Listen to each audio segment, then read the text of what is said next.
Hello বন্ধুরা, দেখো আমি মাছের ডিম ভাজা করছি। আর এবার বেগুনগুলো ভাজা করব। আমি তোমাদের বলেছিলাম না যে আমি উনুন বানিয়েছি আর এই উনুনে আমি রান্না করব। তাই দেখো 1 জানুয়ারির দিন আমি রান্না করছি। উনুনটা একটু ছোট তো, এই জন্য একটু টাইম লাগছে। তা বেগুনগুলো দেখো ভাজা হয়ে গেছে এবং বেগুনগুলোকে তুলে নিচ্ছি একটা একটা করে। একটু টাইম লাগছে উনুনটা যেহেতু ছোট। আর এবার ভাবছি একটু ডাল বানিয়ে নেব।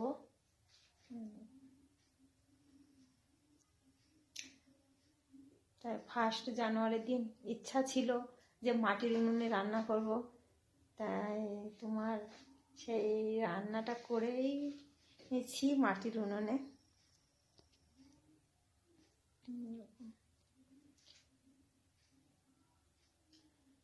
আর ভালোও লাগছে উনুনে রান্না করতে। মনে হচ্ছে আমরা পিকনিক করছি, কিন্তু পিকনিক না, এখানে আমি পিকনিক কার সাথেই করব।